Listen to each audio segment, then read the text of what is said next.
played no role in this. Apart from the rescheduling of debt service and savings from the negotiations with our official bilateral creditors, we also achieved debt cancellation, outright debt cancellation of almost $4 billion United States dollars. An additional debt service relief of $4.7 billion United States dollars through our negotiations with Ghana's Eurobond holders. This has reduced our debt levels, our public debt levels, from 78% of GDP to 72% of GDP. In fact, from September to October 2024 alone, our debt levels reduced by 68 billion Ghana cedis. It is instructive to note, therefore, that with a total public debt level of 721 billion Ghana cedis, which President Mahama was talking about, which is 72% of GDP, our record on debt sustainability is better compared with President Mahama's debt to GDP ratio of 73.1% by the end of 2016 when he left office.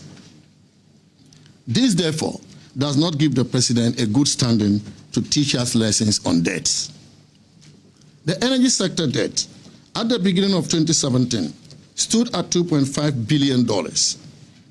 According to the Ghana Energy Sector Recovery Program, the energy sector was badly managed by President Mahama to the extent that the debts could reach $12 billion in 5 years if nothing was done about it.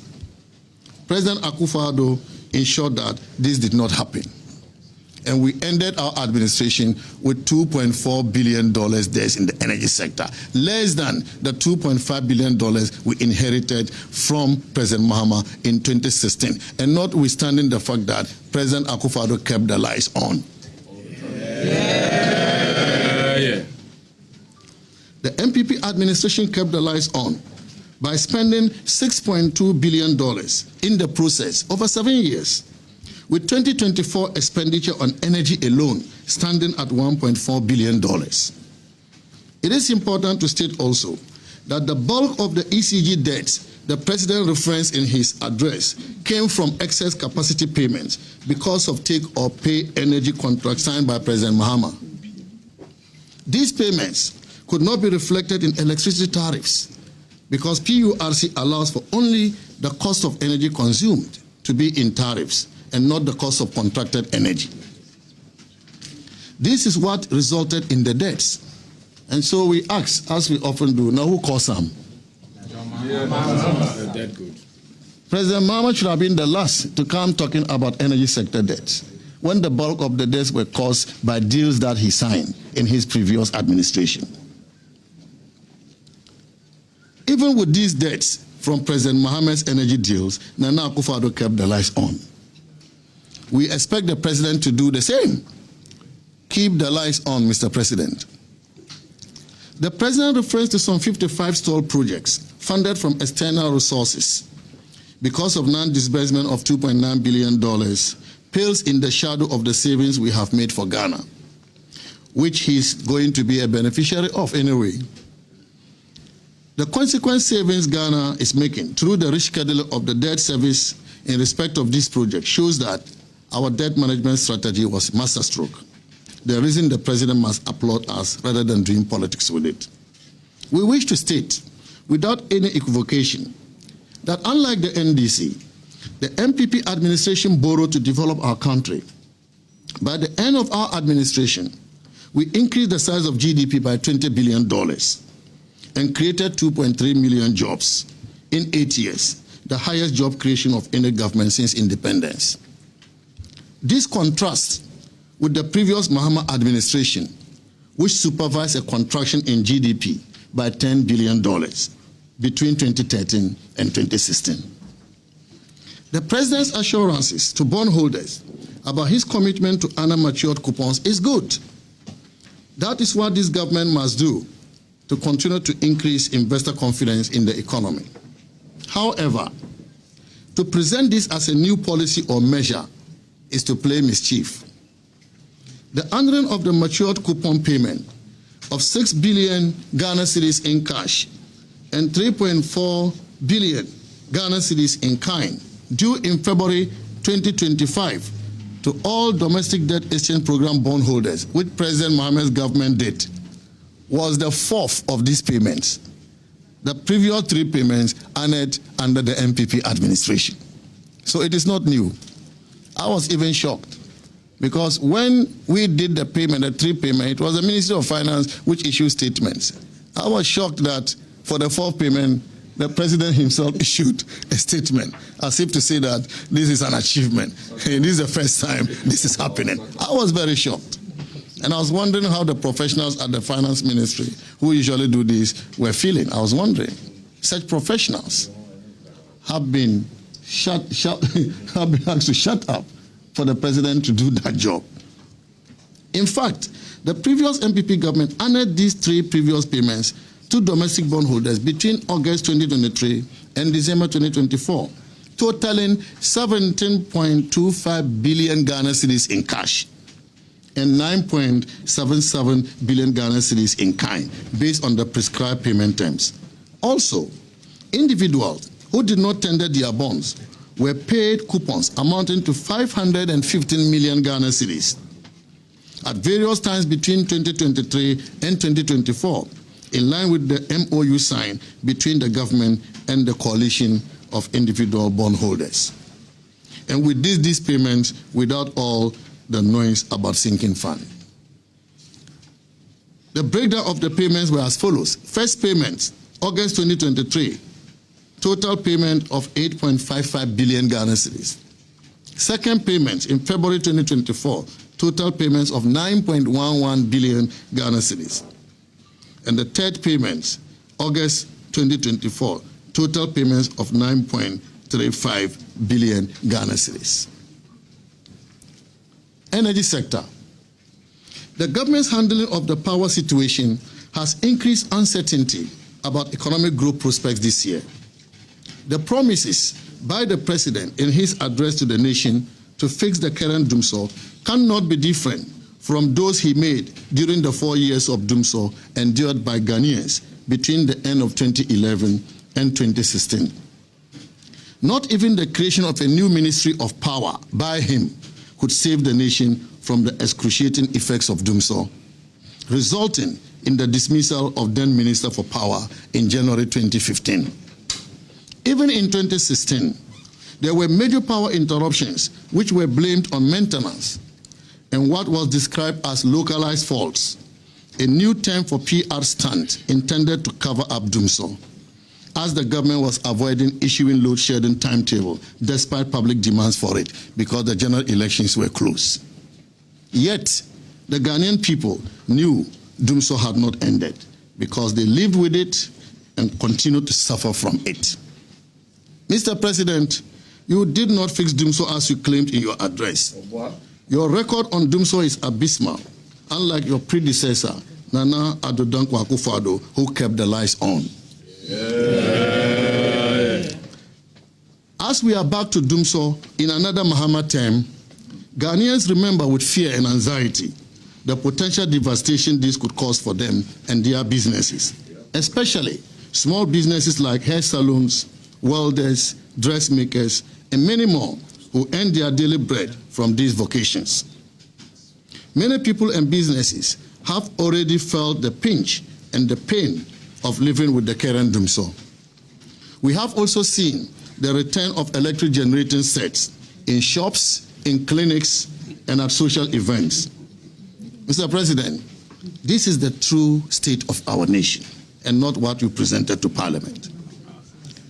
To ameliorate the impact of these erratic power challenges, we, the mighty minority, call on the government to publish a load shedding timetable today to help people and businesses plan effectively to offset some of the losses the economy is currently suffering from. On the petroleum sector, the record will show that production of crude oil has declined because President Mahama signed contracts with 13 companies, most of which, in fact, all of which, had no technical or financial capacity to undertake oil activity. However, President Akufo-Addo administration rather introduced measures for aggressive reserve replacement on assumption of office in 2017. As a result of these measures, between 2018 and 2022, 7 discoveries of crude oil were made.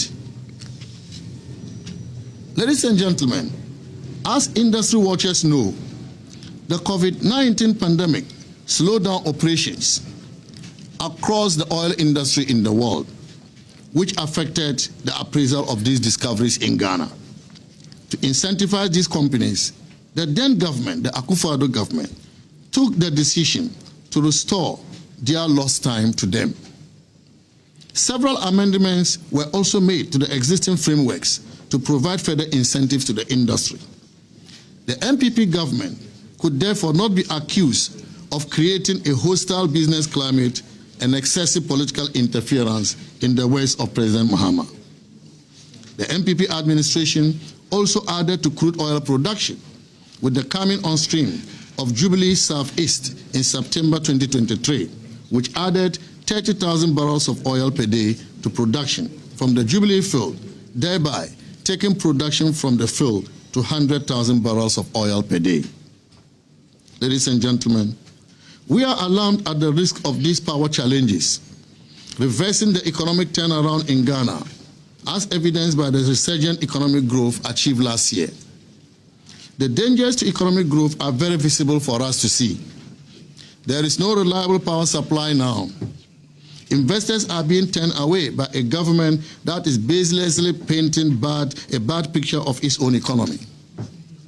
And contractors are not being paid, despite the 68 billion Ghana cedis approved by Parliament for the government to spend in the first quarter of the year, and notwithstanding the significant amount of revenue at their disposal to meet these spending requirements, including, for example, the over 5 billion Ghana cedis buffer left for them, the 8.7 billion Ghana cedis collected by Ghana Revenue Authority for January 2025 alone, and about 67 billion Ghana cedis borrowed in less than 2 months. Many government projects have halted as a result, and the resultant job losses by young Ghanaians is very painful and unfortunate. Therefore, ladies and gentlemen, the prospects for growth, economic growth, in this first quarter of 2025 remain weak and sluggish, and the government must change its economic management strategy as soon as possible. The Mahama administration made a lot of political gains by highlighting the plight of young Ghanaians who were yet to get jobs after over 2 million others had gotten jobs in the 8 years of the MPP administration. They promised 2 more people for each job under the 24-hour economy program. Ladies and gentlemen, it is now a notorious fact that to create vacancies for the purpose of employing NDC youth, the Mahama administration has sacked thousands of young Ghanaians who had been properly employed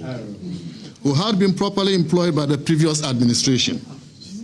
The termination of the jobs of young Ghanaians, which has become synonymous with Mr. President Mahama, who we now prefer to call Terminator 1,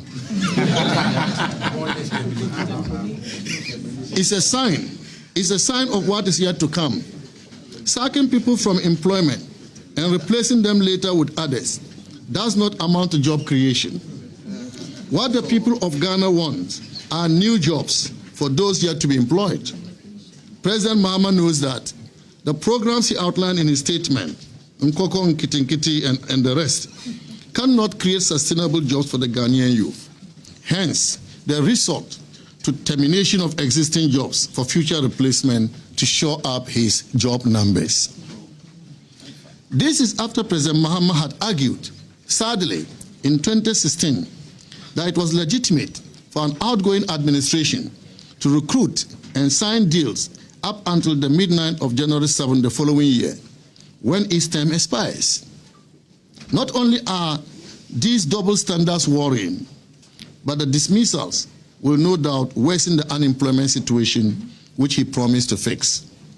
The thousands who have been dismissed have been condemned to suffering and hardship. The fight against Galamsey has been difficult, no doubt. The President Mills struggled with it. President Mahama struggled with it in his first term. And despite the best of efforts, President Akufo-Addo also struggled with it. After having made so much propaganda about it, while in opposition, key NDC figures appearing before Parliament's Appointments Committee could not substantiate any of the propaganda allegations of the MPP being complicit in the Galamsey phenomenon. In contrast, media networks are now reporting that weeks after the election,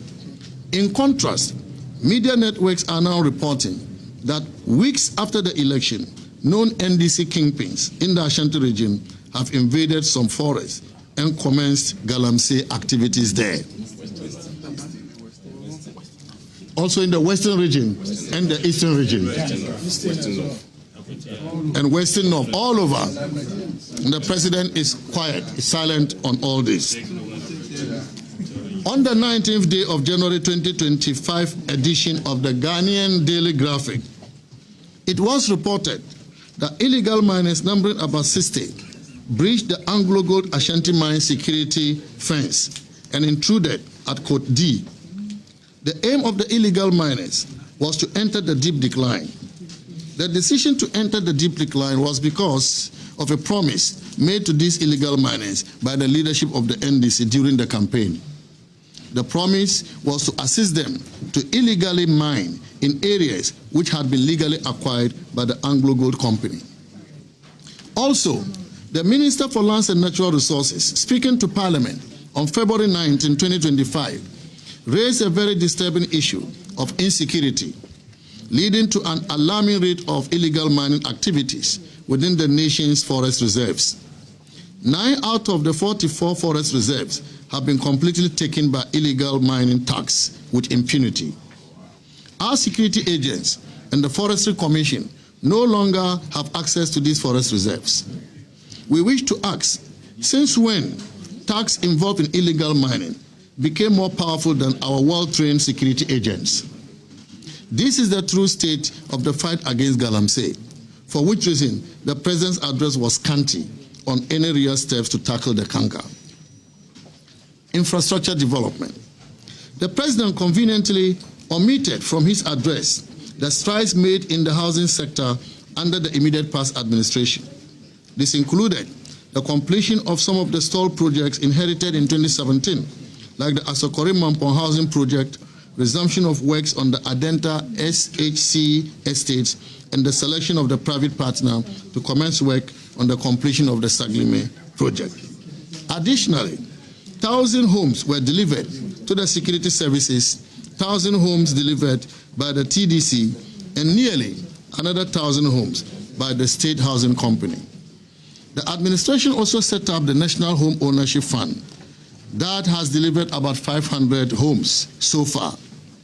The President failed to mention that the Ministry of Finance under President Akufo-Addo gave approval to GIF to set up a GIF housing sub-fund to receive funding for bankable housing projects, while the Ministry of Housing rolled out a PPP framework to stimulate housing.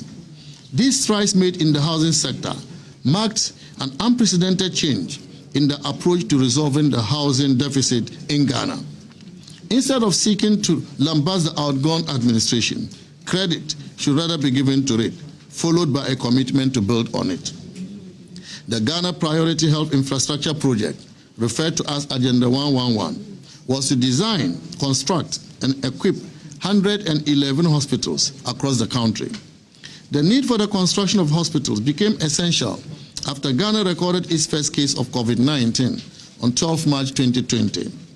In one of his regular addresses to the nation, where he detailed the government's measures to contain the spread of the virus, His Excellency, President Akufo-Addo, bemoaned the lack of hospitals in some 88 districts and 6 newly created regions of the country, and promised swift government investment in new hospitals, not only to address the urgent need to contain the spread of the virus in those districts and regions, but also to correct the anomaly in the distribution of health infrastructure across the country. The initial hospitals comprise of 101 district hospitals, 7 regional hospitals, 2 regional psychiatric hospitals, and 1 national psychiatric hospital in Accra. The program was, however, revised to include 3 district hospitals, thus expanding to cover 114 sites. As at 31st December 2024, progress on completion of civil works were 37 sites achieved 70% completion and above, 28 sites achieved between 50 and 70% completion, and 36 sites achieved below 50% completion. These district hospitals, 3 district hospitals, and this is important because some people have gone out there to say only 1 was completed. 3 district hospitals achieved practical completion, equipped and commissioned on 5th December 2024. And they are Achima Kwawuma Municipal Hospital at Trede, Kwawuma Municipal Hospital at Trede, the OFORI-ATTA Municipal Hospital at Kokoben, and Ahanta West Municipal Hospital at Bokro. We also had dedicated sources of funding. Some have said that we're just doing it in an ad hoc manner. We had dedicated sources of funding from the government annual budgetary allocation and the CAPEX component of the annual budget funding amount from oil revenues. Total outstanding amount to complete all these district hospitals and the zonal psychiatric hospitals as at 31st December 2024 was $1.3 billion. In his haste to misinform the Ghanaian people, the president told a group of clergymen who visited him in his office that he needed $1.7 billion to complete the Agenda 111 projects. In his address to the nation last week, he put the amount at 22 billion Ghana cedis, and that is $1.4 billion, at 15.5 cedis to $1. So, Mr. President, which is the correct amount? We have taken note of the new government's plan to abandon these projects by proposing to relaunch the ABFA from oil revenues used in financing these projects to other projects. This is unacceptable, Mr. President, and this certainly will lead to significant cost overruns, which will later come to hurt our country. The NDC has resorted to a deliberate distortion of road sector data as a way of undermining the work the MPP administration has done. When it is reported that between January 2017 and June 2024, the MPP successfully undertook works covering a total length of 13,624 kilometers, the NDC mischievously reports it as a claim of some 13,000 kilometers of brand new roads. We have always made it clear that this figure represents the total kilometers of roads we worked on, including construction of brand new, reconstruction of dilapidated roads, rehabilitation of bad roads, and upgrades of roads in poor condition. This is a major achievement when compared to the NDC's paltry 4,636 kilometers delivered by the Atta Mills and Mahama administration over the entire 8 years in office, covering the same scope of works. So we are talking about 13,624 kilometers versus 4,636 kilometers. And yet they say we criminally mismanaged the economy. Ladies and gentlemen, between 2019 and 2016, the Atta Mills and Mahama administration managed to complete only 5 interchanges. And I mean just 5 in 8 years. Contrast this with the 9 interchanges delivered under the Akufo-Addo-Bawumia administration. Additionally, the MPP started works on at least 13 other interchanges. In fact, our performance in the road sector has been so impressive that the World Bank Country Director stated on 7th August 2024 that in terms of road density, kilometers of road per 100 square kilometer land, Ghana has road access that exceed the regional average. 32.8 kilometers per 100 square kilometers in Ghana versus 17 kilometers regional average in Africa. That is nearly double the regional average. Ghana is also above the regional average in terms of rural accessibility. In Ghana, 63% of the population lives within 2 kilometers of all weather routes, as compared to only 47% in the Africa region. We must celebrate our achievements, ladies and gentlemen, irrespective of who is doing it. We must celebrate our achievement, irrespective of who is doing it. If it is Nana Akufo-Addo who did it, let's celebrate. Yes. If Mahama did it, let's celebrate. But we must celebrate our achievements as a country. Ghanaians can judge for themselves when it comes to rules and infrastructure. The record is clear. Our vision, our delivery, and our impact far surpass anything our predecessors achieved. Education, and we have the education minister, former education minister here. Throughout the president's address, the president did well to explain to the nation his vision for education, his commitment to continue the implementation of free senior high school is commendable. We also commend him for his commitment to continue President Akufo-Addo's drive to boost the tertiary gross enrollment ratio. Besides this, however, the vision espoused by President Mahama is uninspiring, exposing a profound education best practice and knowledge gap.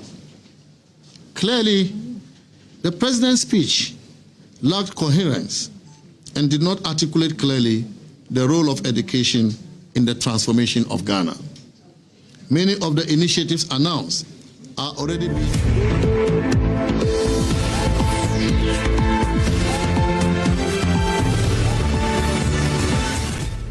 A number of reforms have taken place across all levels of education in Ghana, including tackling the learning crisis in the early years of education through the implementation of differentiated learning approach.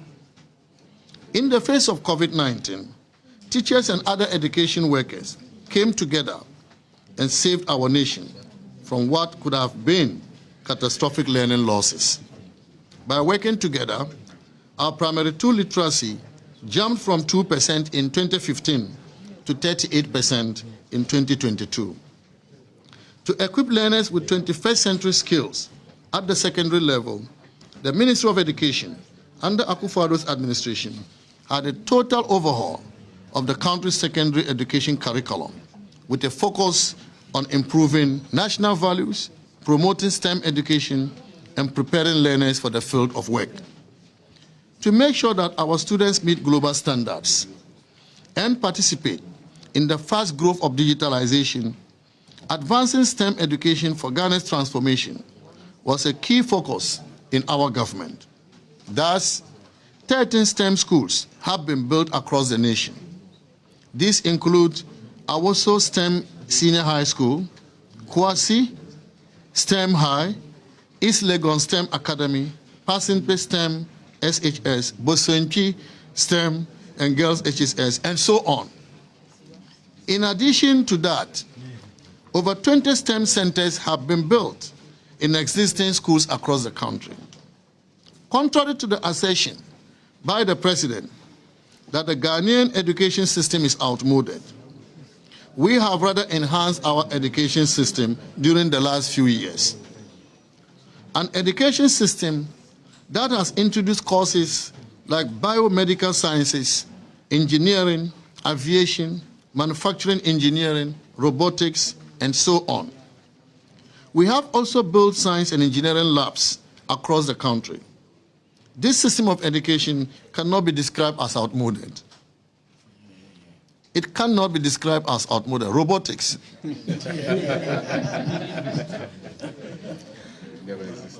As we speak, high school students are receiving tablets to facilitate technology integration to enhance teaching and learning under the Ghana Smart Schools project introduced to empower students on a global scale. Here we are talking about smart schools.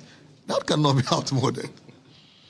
Whilst His Excellency, the President, has outlined his vision for education and skills development, it is imperative to acknowledge the substantial progress made under the previous administration in transforming technical and vocational education and training in Ghana. In 2017, the TVET sector was uncoordinated. and some 17 ministries were engaged in some form of TVET regulation and delivery, and therefore made coordination across the landscape quite challenging, since each of the TVET institutions were taking direct instruction from their ministries and legislations. Almost all the workshops in the TVET institutions were filled with obsolete tools and equipment, and outdated curricula as well. The sector was not responsive to the needs of industry. The linkage between training providers and industry was very weak, which caused mismatches in the demand and supply. The OFORI-ATTA-led government implemented bold reforms backed by significant investments to revamp TVET, ensuring it becomes a viable pathway for skills acquisition, entrepreneurship, and employment creation.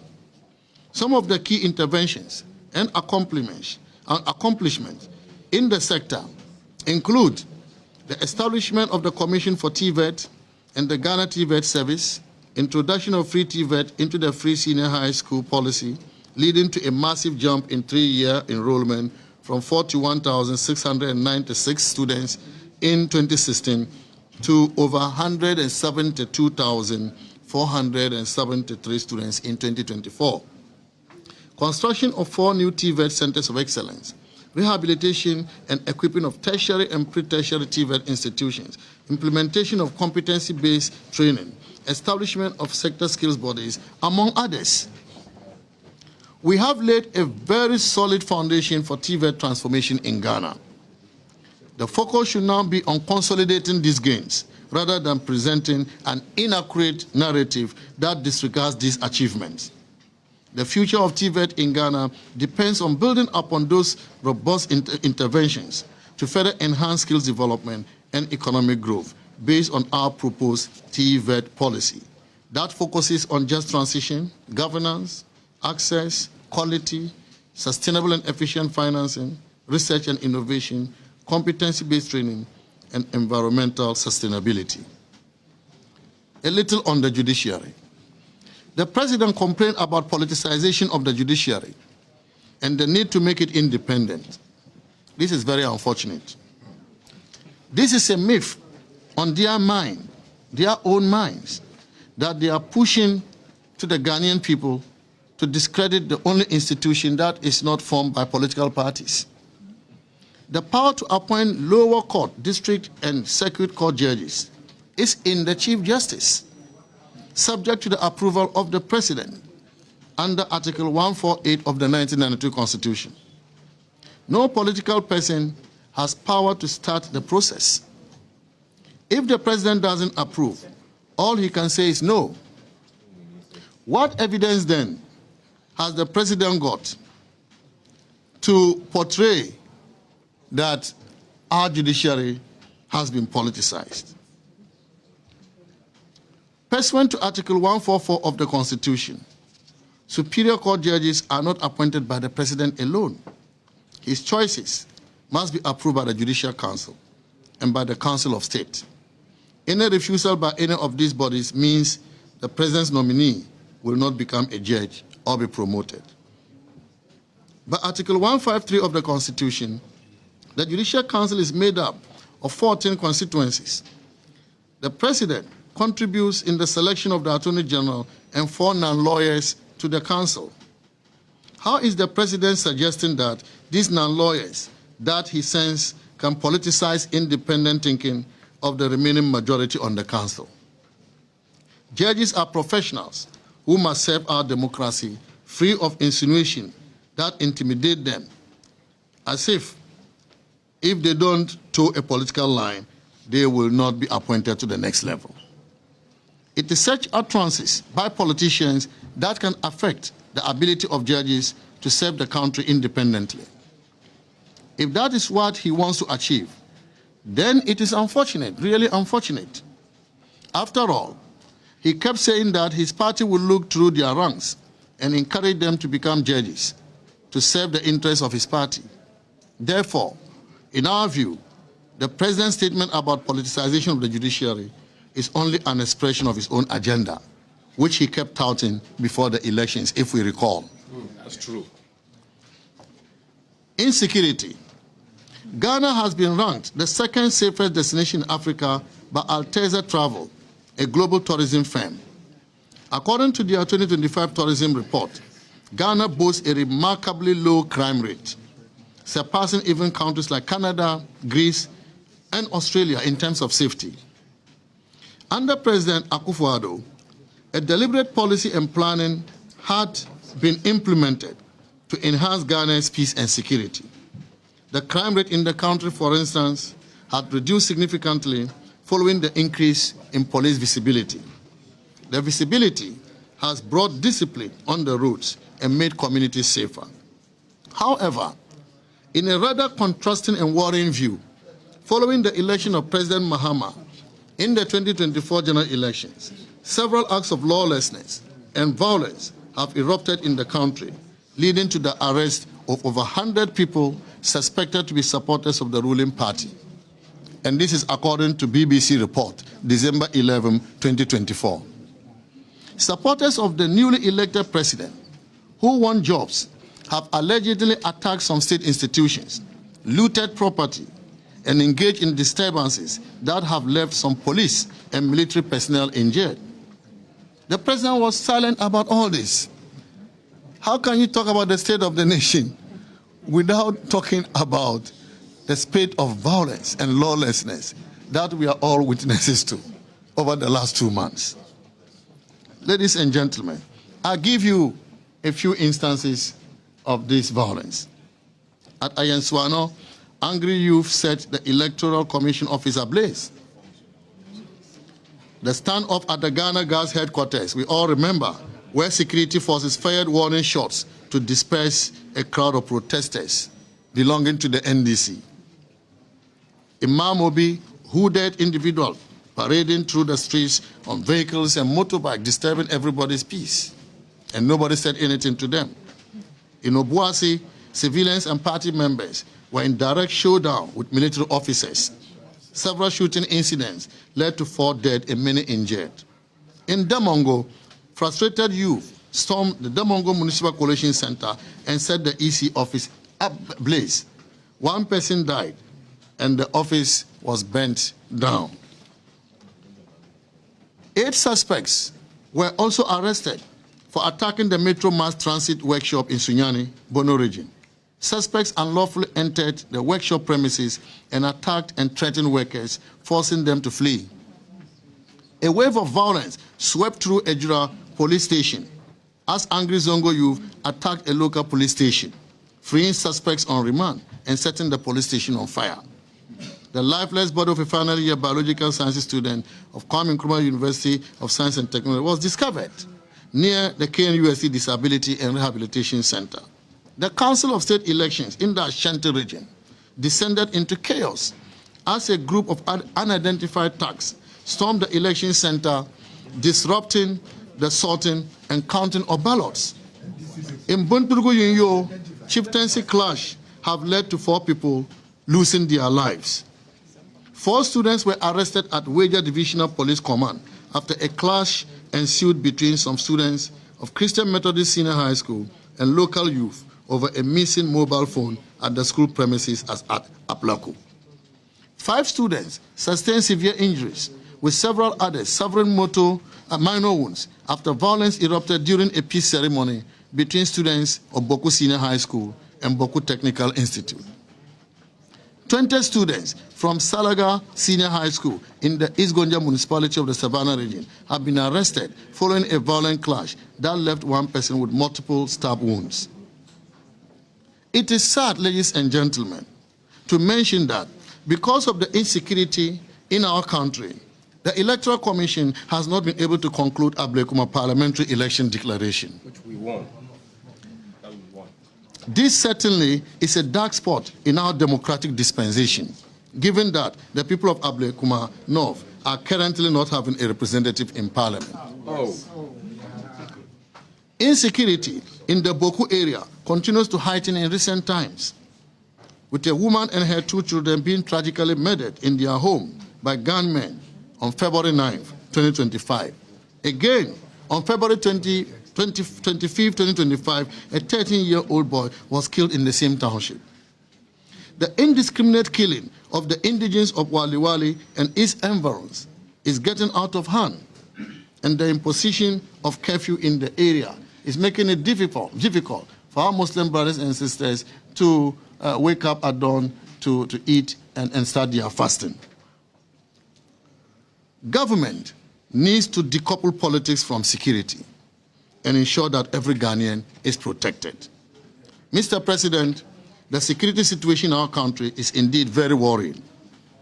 As you refuse to act decisively, the security agencies have become powerless, and this continues to embolden thugs of your party who visit mayhem on innocent Ghanaians daily.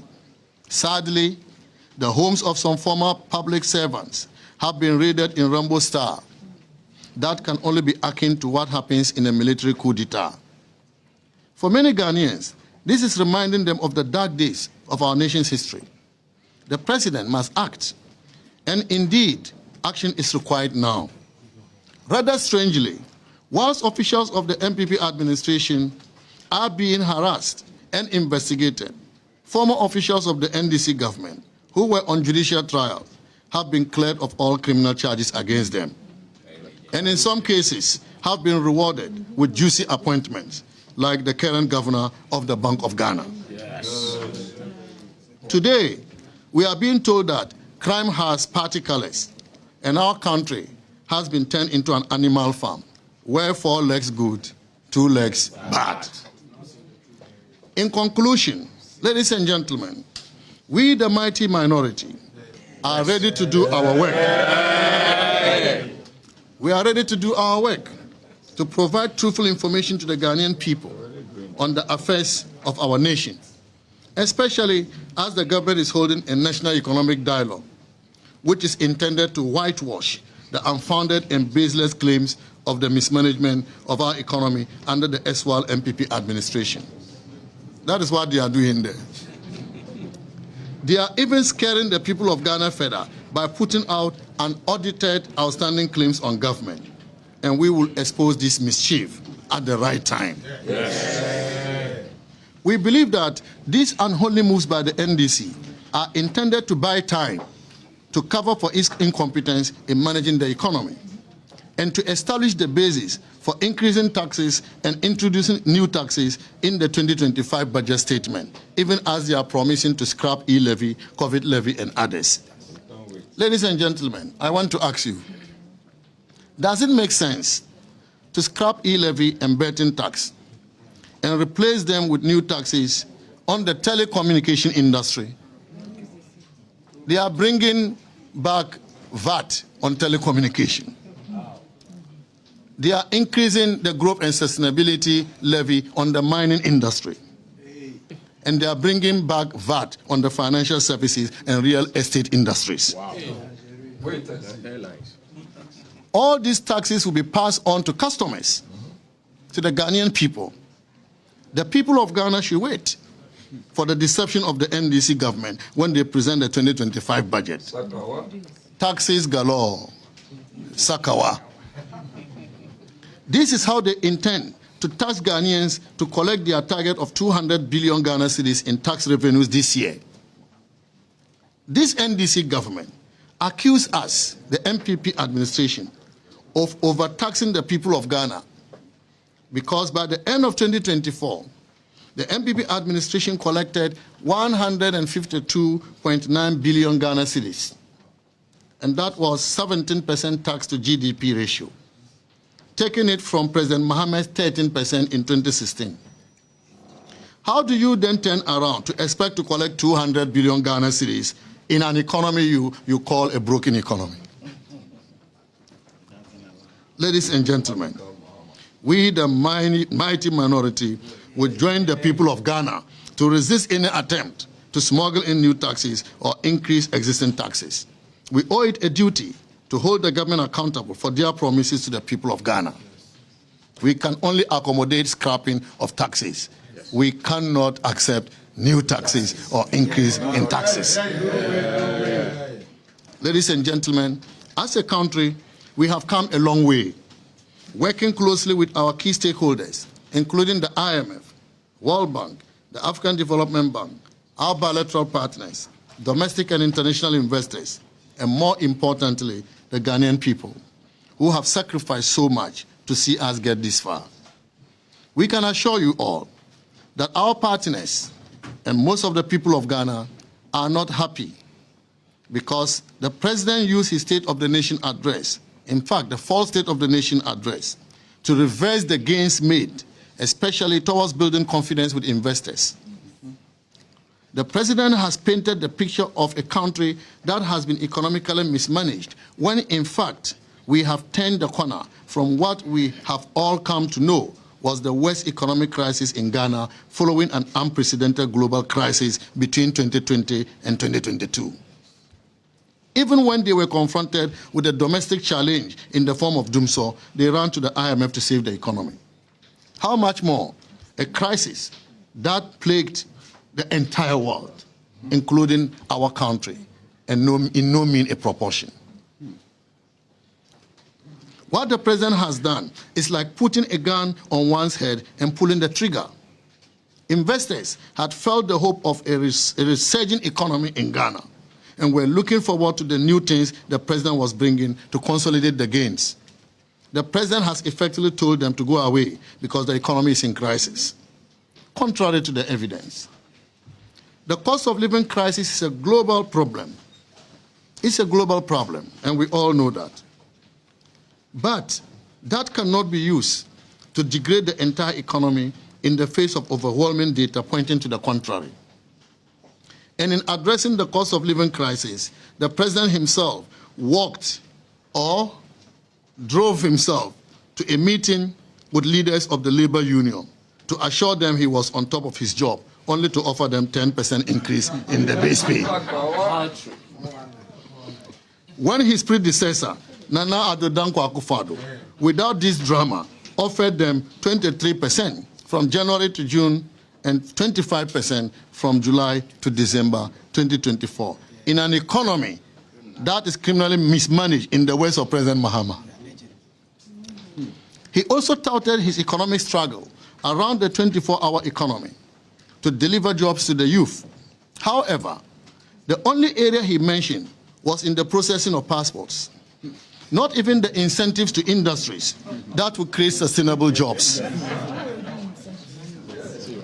Does the president think that many Ghanaians will want to run out of the country because they know his poor record on job creation and are preparing to run out of the country as a result of which they need 24-hour issuance of passports? Ladies and gentlemen, let no one be surprised at the blame game by His Excellency the President.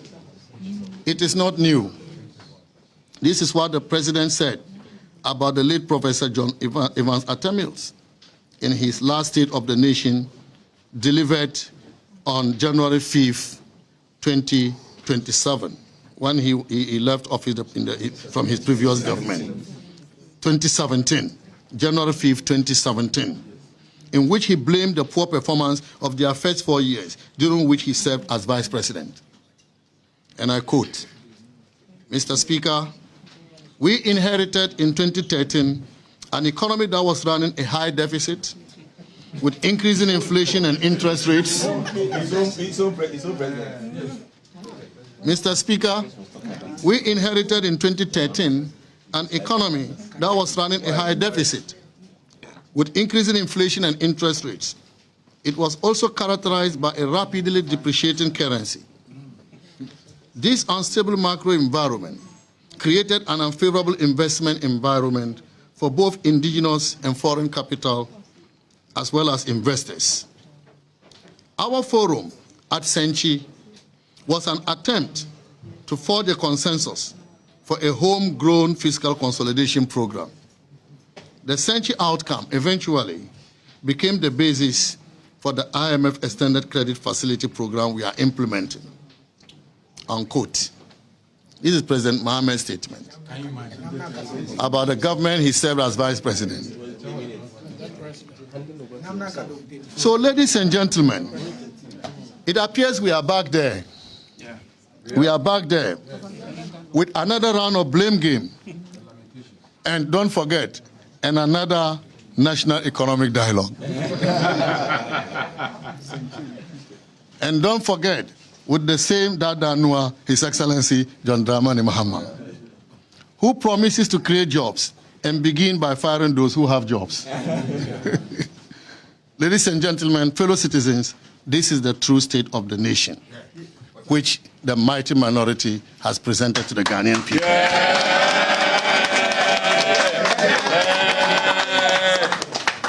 May the Almighty God bless our nation and make her great and strong. And thank you very much, fellows. So, ladies and gentlemen of the press, that is the true state of the nation. We are all well versed with the facts. So we'll leave you to go and deal with them at your various news portals. Thank you very much and have a great day. I'm sure you can still wait for me and we'll do our own things whilst our members will exit.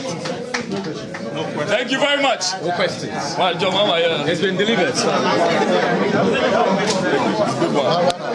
It's been delivered.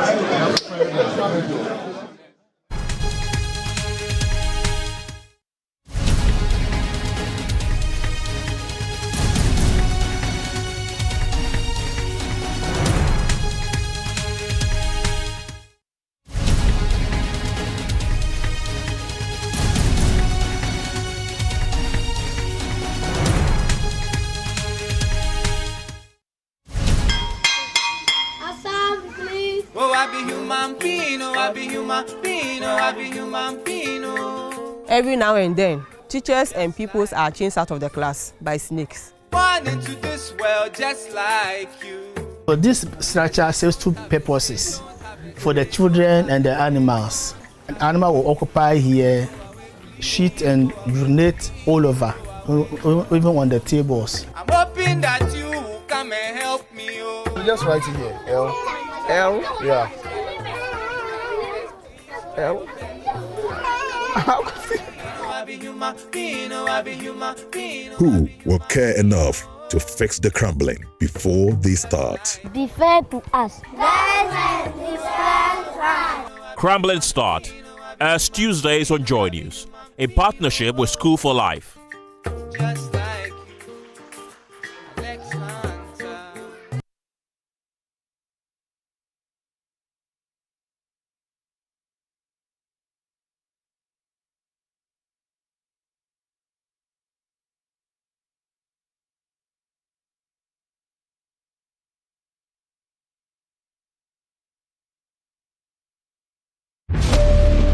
Across Ghana, homes are adorned with vibrant colors. Yet, beneath this colorful surface, a dangerous practice is spreading. We have paints, whether imported or mixed around the corner, but not certified by the Ghana Standards Authority and therefore not approved for use.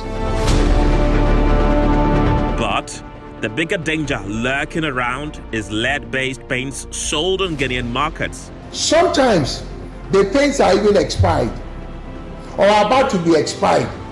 They put it on us, reduced to clear. There's tough war between the regulatory authorities on whose duty it is to ensure these imported paints are fit for purpose. Where we pick up these so-called American paints, which are locally manufactured, we deal with them. These American paints, they come in drums. And the danger is the ones that they even come and do the rebracketing.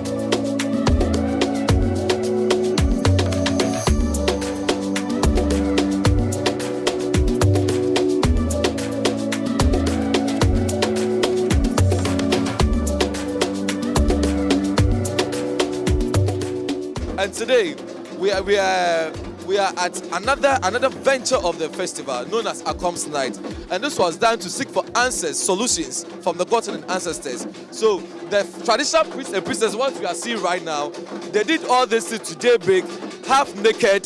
Those who are female, you could see their breasts on the male tube. You will see them half naked to see so that they can get possessed, invoke the spirit, and get answers to whatever befell the land. So this arrangement was done to make sure that every year or annually, what befell Cape Coast or Ogwa wouldn't come up again. So we do this known as hooting evil spirit. The evil spirit that befell Cape Coast, we are hooting it away that it will never ever happen to this land again.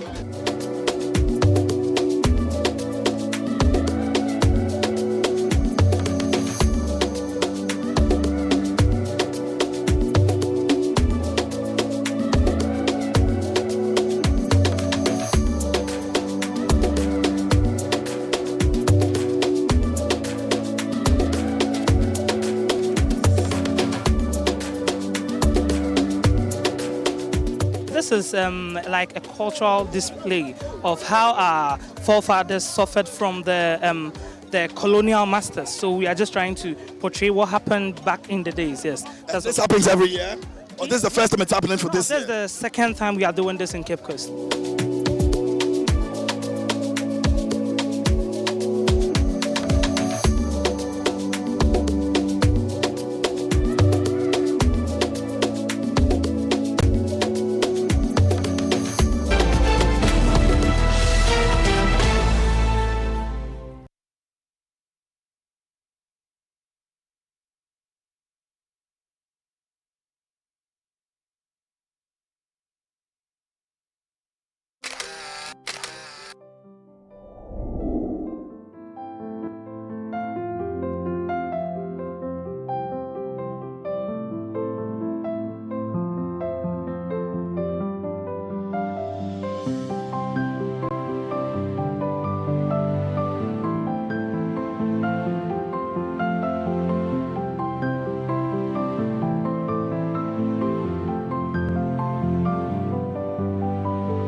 Those who challenge the norm, those, I think it was Robert Kennedy who said some people see situations and ask why. Some envisage solutions and ask why not. So we are looking for impact makers who see situations in their communities, think of solutions and ask why not. You know, those who challenge the situations that impoverish people, those who challenge situations that exclude, you know, citizens from exercising their rights, from accessing their rights, from enjoying the benefits of being Ghanaians, you know, and those who speak truth to power. Those are the kind of impact makers that, you know, I think, you know, we should be aiming to identify, we should be aiming to celebrate, and we should be aiming to reward.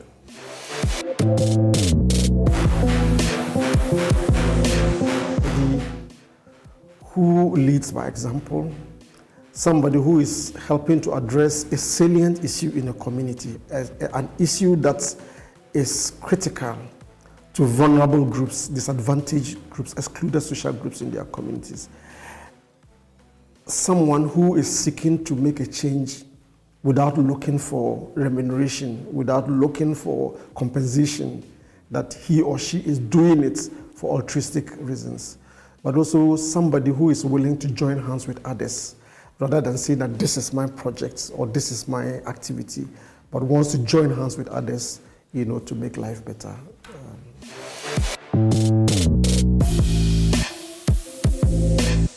I would hope that given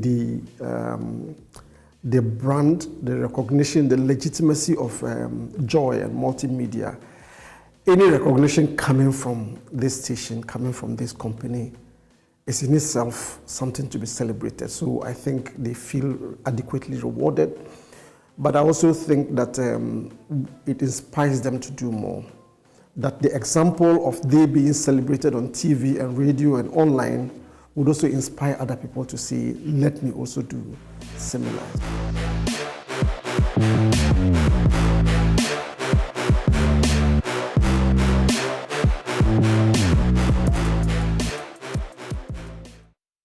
Open and close. Open. When you build more muscle, it helps with aging disabilities.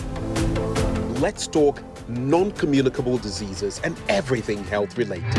You can be fit as you think, but you might not be healthy. Step into the consulting room where seasoned doctors and health professionals answer your questions in a relaxed and interactive environment.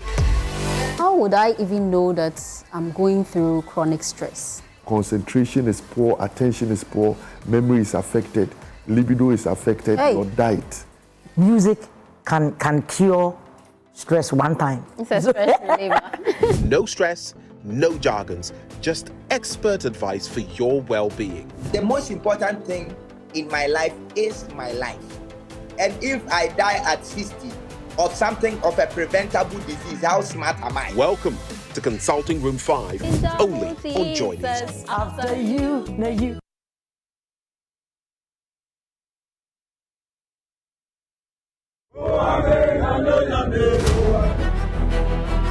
Here with the Ghana Boundary Commission, we are doing an inspection of Ghana's international boundary line with Côte d'Ivoire.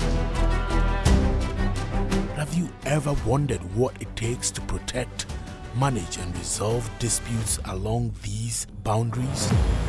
Ghana and Côte d'Ivoire had a problem which was resolved by the ITLUS ruling. Unanimously finds that Ghana didn't violate the sovereign rights of Côte d'Ivoire. For decades, boundary disputes have sparked tensions across the continent, but Ghana is taking a different approach, one built on diplomacy, collaboration, and strategic security. The Ghana Boundary Commission stands at the front line, ensuring peaceful coexistence with our neighbors, demarcating boundaries, and safeguarding national sovereignty. Join us as we uncover the untold story of the Ghana Boundary Commission, its challenges, victories, and the future of Ghana's boundaries.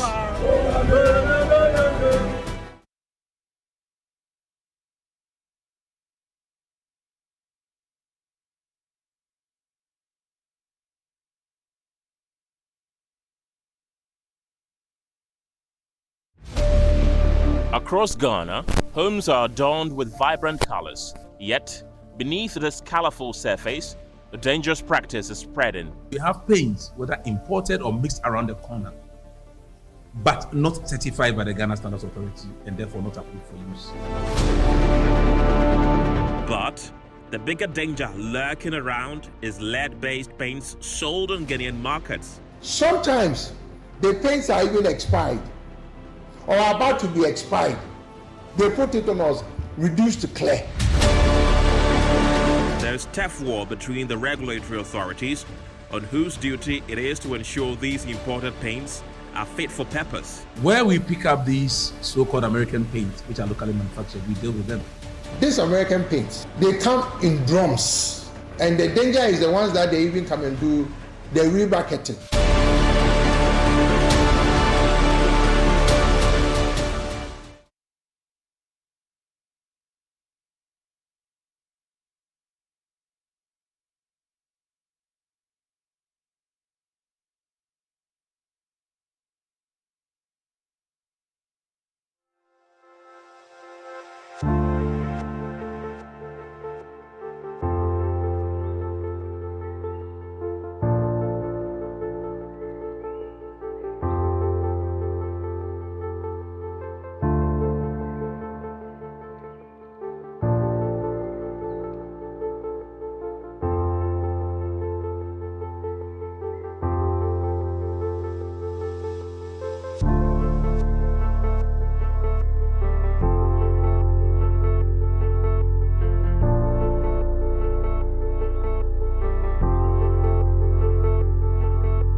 Here with the Ghana Boundary Commission, we are doing an inspection of Ghana's international boundary line with Côte d'Ivoire.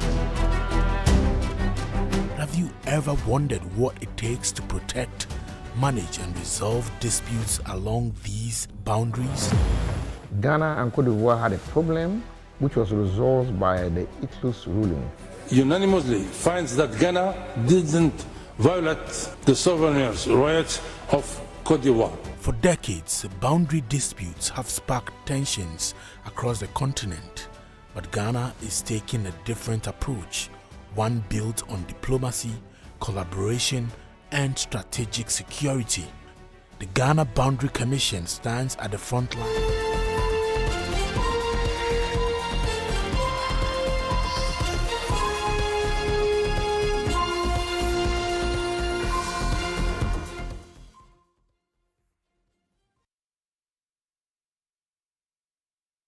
Well, this is the Ghana Mount here on Joy News, independent, fearless, and credible. My name is Elton Brobe. It's always a pleasure to have you here on the post. We are back from the weekend. I trust you had a wonderful weekend. We are back for another exciting week, another exciting month ahead of us, a month of independence, a month we call it Ghana Mount. And we are live on DSTV channel 421, Gold TV is 125, all our social media platforms, and around the world at myjoyonline.com. My name is Elton Brobe, and this afternoon we are heavy on the economy. Top economic experts and key stakeholders take decisive action to reset the country's economic trajectory as the National Economic Dialogue opens in Accra.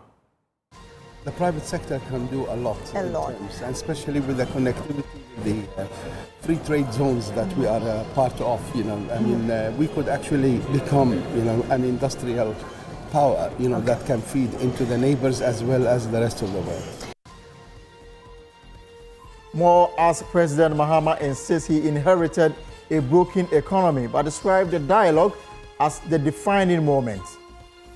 State of deep crisis, one that was weighted down by numerous challenges. The economy was reeling from unprecedented levels of debt, soaring inflation, high unemployment, declining levels of foreign direct investment, and low business confidence.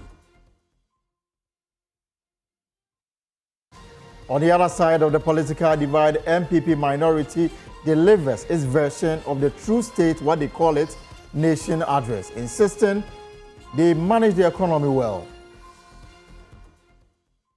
These are many stories coming up this afternoon here on the Pulse Ghana Month. With me, Elton, but we'll be right back to deal with the issues. Stay right there.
Right, so let's settle. We are live on X Spaces, on YouTube, on Facebook, and of course, around the world also at myjoyonline.com. Now, the state of the Ghanaian economy is revealing itself, at least until the 11th of March, where we hear the 2025 budget presentation. We are getting to understand the economy inherited by the John Mahama administration.